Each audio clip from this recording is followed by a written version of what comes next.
जय हिंद दोस्तों, welcome to my YouTube channel best education में आपका फिर से स्वागत है। आज हमारा जो प्रश्न होगा हिंदी कक्षा 10 का सभी प्रश्न होंगे, महत्वपूर्ण प्रश्न होंगे। ठीक है, आपका एग्जाम बहुत ही नज़दीक है, इसलिए आप लोग पढ़ाई को कंटिन्यू करते रहिए। आइए हम अपने प्रश्नों को स्टार्ट करते हैं। हमारा जो पहला प्रश्न पूछा गया है, हिंदी गद्य का विकास मुख्य रूप से किस काल में हुआ? क्या है? हिंदी गद्य का विकास मुख्य रूप से किस काल में हुआ? ऑप्शन दिया गया आदिकाल, भक्तिकाल, रीतकाल और आधुनिक काल। ठीक है, हिंदी गद्य का जो प्रमुख विकास हुआ वह आधुनिक काल में हुआ था। ठीक है, किस काल में हुआ? तो हिंदी गद्य का विकास मुख्य रूप से आधुनिक काल में हुआ। ऑप्शन डी जो आपका हो जाएगा करेक्ट आंसर होगा। आइए चलते हैं प्रश्न दो की ओर। हमारा प्रश्न दूसरा क्या है? दिया गया भारतेंदु हरिश्चंद्र किस विधा के प्रमुख लेखक माने जाते हैं? जो भारतेंदु हरिश्चंद्र है यह प्रमुख किस विधा के लेखक माने जाते हैं? ऑप्शन में दिया गया उपन्यास, नाटक, निबंध और ये सभी। ठीक है, हमारे पास चार ऑप्शन हैं। जो हमारा सही आंसर हो जाएगा वो हो जाएगा या सभी। ठीक है, ये सभी जो है भारतेंदु हरिश्चंद्र उपन्यास विधा, नाटक विधा और निबंध विधा तीनों को के क्षेत्र में अपना योगदान दे रहे हैं। ठीक है, हमारा जो सही आंसर हो जाएगा डी हो जाएगा।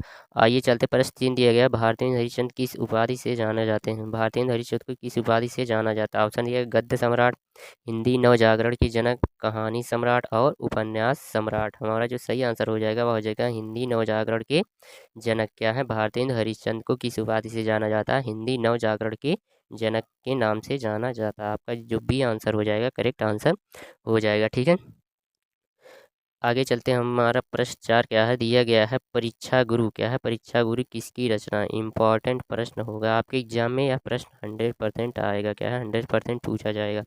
परीक्षा गुरु किसकी रचना? ऑप्शन दिया गया मुंशी प्रेमचंद, भारतेंदु हरिश्चंद्र, निवास दत्त और बालकृष्ण भट्ट। जो आपका सही आंसर हो जाएगा वह हो जाएगा श्रीनिवास दास। श्रीनिवास दास, इनका पूरा नाम क्या है? लाला श्रीनिवास दास। क्या नाम है? लाला श्री निवास दास। ठीक है, परीक्षा गुरु के जो रचनाकार हो जाएंगे लाला श्री निवास दास जी हो जाएंगे। ठीक है, आपका जो सी ऑप्शन हो जाएगा करेक्ट आंसर हो जाएगा।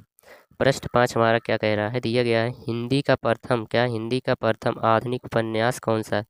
हिंदी का प्रथम कौन सा उपन्यास पूछा गया है? आधुनिक उपन्यास। क्या है? आधुनिक उपन्यास कौन सा? ऑप्शन दिए गोदान, परीक्षा गुरु, सेवा सदन और गबन। हमारा जो सही आंसर हो जाएगा वह हो जाएगा क्या हो जाएगा? परीक्षा गुरु। क्या हो जाएगा? परीक्षा गुरु हो जाएगा। हिंदी का प्रथम आधुनिक उपन्यास माना जाता है परीक्षा गुरु। इसके रचनाकार कौन है? श्रीनिवास दास। इसके जस्ट परस पहले श्रीनिवास दास जी हैं। ठीक है, इसके जस्ट प्रश्न पहले बताए हैं कि लाला श्रीनिवास दास क्या है? परीक्षा गुरु के रचनाकार हैं। प्रश्न 6 हमारा कह रहा है मुंशी प्रेमचंद को किस विधा का सम्राट कहा जाता है? जो मुंशी प्रेमचंद जी हैं इन्हें किस विधा का सम्राट कहा जाता है? ऑप्शन दिया गया नाटक, निबंध, कहानी और आलोचना। ठीक है, हमारे पास चार ऑप्शन दिए गए हैं। हमारा जो करेक्ट आंसर होगा मुंशी प्रेमचंद को किस विधा का सम्राट कहा जाता है वह हो जाएगा हमारा कहानी। क्या हो जाएगा? कहानी। मुंशी प्रेमचंद क्या है? कहानी विधा के सम्राट कहे जाते हैं। ठीक है, कहानी विधा के सम्राट कहा जाते हैं। मुंशी प्रेमचंद की कहानियों का लय बहुत ही सुंदर है। ठीक है, आपकी कहानियों में ऐसी भाव प्रकट किया है मानो कि वह वास्तविक हो। ठीक है, आगे दिए गए प्रश्न 7 क्या है? गोदान उपन्यास के लेखक कौन है? गोदान उपन्यास के लेखक कौन? गोदान किस विधा की रचना है? तो उपन्यास विधा की रचना हो जाएगी।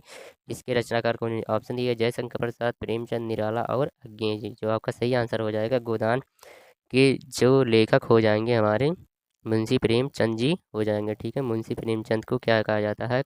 कहानी का सम्राट कहा जाता है। कहानी का सम्राट कहा जाता है। ठीक है, कहानी का सम्राट कहा जाता है। ठीक है, मुंशी प्रेमचंद जी को गोदान उपन्यास के रचनाकार मुंशी प्रेमचंद जी हो जाएंगे। प्रश्न 8वां हमारा है दिया गया आचार्य रामचंद्र शुक्ल किस विधा से संबंधित है? आचार्य रामचंद्र शुक्ल जो है किस विधा से संबंधित है? ठीक है, ऑप्शन दिया गया कहानी, नाटक, आलोचना और उपन्यास। ठीक है, हमारा जो सही आंसर हो जाएगा वह हो जाएगा आपका आलोचना। ठीक है, आलोचना हो जाएगा। Option number C. Option number C क्या हो जाएगा? आलोचना। ठीक है, आलोचना जो है आचार्य रामचंद्र शुक्ल जी बहुत से आलोचना को अपने लेखनी द्वारा प्रस्तुत की है। ठीक है, प्रश्न 9वां हमारा क्या कह रहा है? हिंदी साहित्य का इतिहास किसने लिखा? हिंदी साहित्य का जो इतिहास है वह किसने लिखा? ऑप्शन दिए या हजारी प्रसाद देवी, रामविलास शर्मा, आचार्य रामचंद्र शुक्ल और नागार्जुन। जो हमारा सही आंसर हो जाएगा वह हो जाएगा क्या हो जाएगा? आचार्य रामचंद्र शुक्ल जी। ठीक है, आचार्य रामचंद्र शुक्ल जो है हिंदी साहित्य का इतिहास लिखे थे। ऑप्शन सी जो है आपका करेक्ट आंसर हो जाएगा। आचार्य रामचंद्र शुक्ल को क्या एक श्रेष्ठ निबंधकार और आलोचककार के रूप में जानते हैं। ठीक है, हमारा जो सी ऑप्शन होगा करेक्ट आंसर हो जाएगा। प्रश्न 10 हमारा क्या है? निबंध को हिंदी साहित्य में प्रतिष्ठित करने वाले लेखक हैं? क्या है? हिंदी निबंध को हिंदी साहित्य में क्या है? निबंध को हिंदी साहित्य में प्रतिष्ठित करने वाले लेखक कौन माने जाते हैं? ऑप्शन दी गया प्रेमचंद, बालकृष्ण भट्ट, महादेवी वर्मा और अज्ञे जी। ठीक है, हमारा जो सही आंसर हो जाएगा वह हो जाएगा आपका ऑप्शन नंबर बी। क्या है? बालकृष्ण भट्ट जी जो है निबंध को हिंदी साहित्य में प्रतिष्ठित किए थे, बालकृष्ण भट्ट जी। ठीक है, हमारा जो सही आंसर हो जाएगा वह हो जाएगा ऑप्शन नंबर बी, बालकृष्ण क्या है दिया गया? बालकृष्ण भट्ट, बालकृष्ण भट्ट जी हो जाएंगे। ठीक है, आइए चलते हैं नेक्स्ट प्रश्न की ओर। दिया गया हमारा हजारी प्रसाद द्विवेदी। क्या है? हजारी प्रसाद द्विवेदी किस विधा के प्रमुख लेखक माने जाते हैं? किस विधा के प्रमुख लेखक माने जाते हैं? ऑप्शन दिया आलोचना, निबंध, उपन्यास और सभी। हमारा जो सही आंसर हो जाएगा वह हो जाएगा डी। क्या हो जाएगा? डी, सभी। क्या है? हजारी प्रसाद द्विवेदी आलोचना क्षेत्र में, निबंध के क्षेत्र में और उपन्यास के क्षेत्र में, इन तीनों के क्षेत्र में काम किया था। ठीक है, हमारा जो सही ऑप्शन हो जाएगा डी ऑप्शन हो जाएगा करेक्ट आंसर। आगे चलते हैं, हमारा दिए गए प्रश्न 12 क्या है? अशोक के फूल किसकी रचना है? इम्पॉर्टेंट प्रश्न, वेरी इंपॉर्टेंट प्रश्न, हैशटैग प्रश्न आपके एग्जाम में आएगा 100%। आइए चलते देखा है मुंशी प्रेमचंद, हजारी प्रसाद द्विवेदी, रामचंद्र शुक्ल और महादेवी वर्मा। हमारा जो सही आंसर हो जाएगा वह हो जाएगा हजारी प्रसाद द्विवेदी जी हो जाएंगे। अशोक के फूल के रचनाकार जो होंगे हमारे हजारी प्रसाद द्विवेदी जी हो जाएंगे। ठीक है, आपका बी ऑप्शन जो हो जाएगा करेक्ट आंसर होगा। आगे चलते दिए गए प्रश्न 13 हमारा महादेवी वर्मा क्या है? किस विधा से जुड़ी हैं? महादेवी वर्मा किस विधा से जुड़ी हैं? ऑप्शन दिया गया कहानी, रेखा चित्र, नाटक और उपन्यास। जो हमारा सही आंसर हो जाएगा महादेवी वर्मा किस विधा से जुड़ी हैं, तो हमारा वह ऑप्शन हो जाएगा सही आंसर रेखा चित्र। क्या हो जाएगा? रेखा चित्र। महादेवी वर्मा जी अपने रचनाओं में रेखा चित्र का बहुत वर्णन किया है। ठीक है, रेखा चित्र इनकी प्रमुख रचनाएं मानी जाती है, प्रमुख विधा मानी जाती है। ठीक है, रेखा चित्र। आगे दिए गए प्रश्न 14 क्या है? श्रृंखला की कड़ियाँ किसकी रचना है? ऑप्शन दिए गए महादेवी वर्मा, प्रेमचंद, अज्ञे और जैनेन्द्र। जो आपका सही आंसर हो जाएगा आपका श्रृंखला की कड़ियाँ किसकी रचना है, तो हो जाएगा हमारा महादेवी वर्मा की रचना हो जाएगी। महादेवी वर्मा की रचना हो जाएगी। ठीक है, महादेवी वर्मा किस युग की लेखिका है, तो हमारा हो जाएगा छायावाद युग की लेखिका है।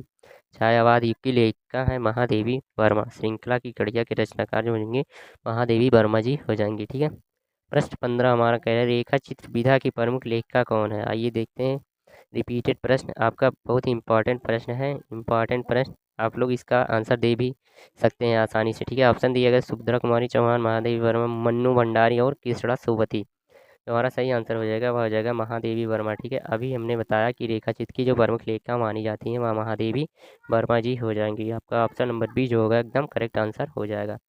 आगे हमारा प्रश्न 16 दिया गया, यह हिमालय यात्रा किस लेखक की रचना? हिमालय यात्रा किस लेखक की रचना? ऑप्शन दिया गया राहुल संस्कृतायन, नागार्जुन, अज्ञे, प्रेमचंद।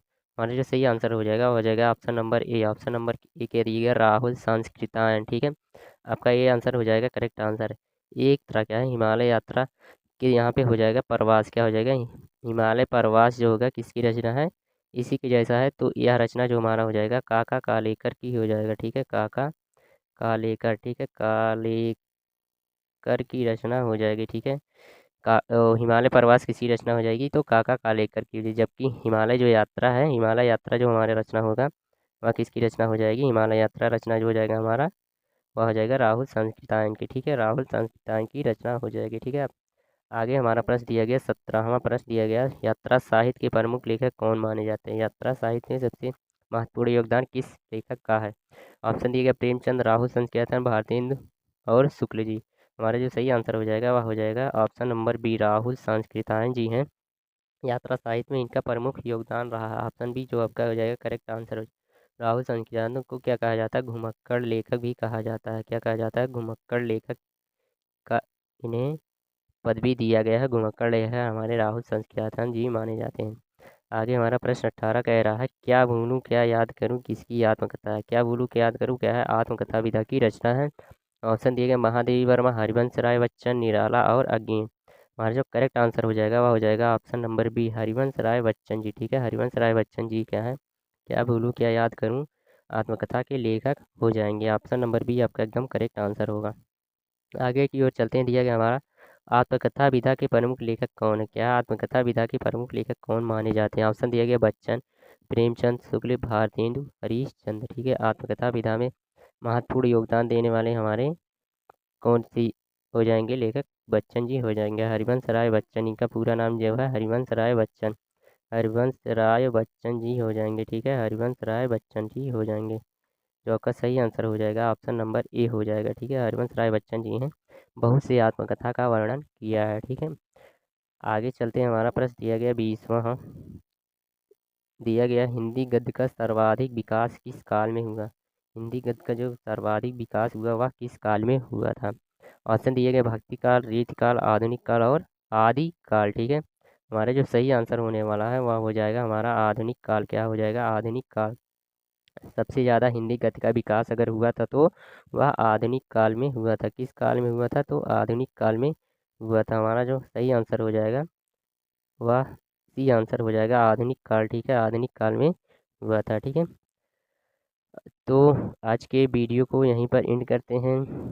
हमारे ऐसे ही नए नए वीडियो पाने के लिए और अपने बोर्ड एग्जाम में बेहतर करने के लिए best tech education YouTube channel को जाकर आप सब्सक्राइब कर लीजिए, ताकि हर वीडियो का आपके पास जल्दी जल्द नोटिफिकेशन पहुंचता रहे और अपने परीक्षा को और भी बेहतर कर पाएँ।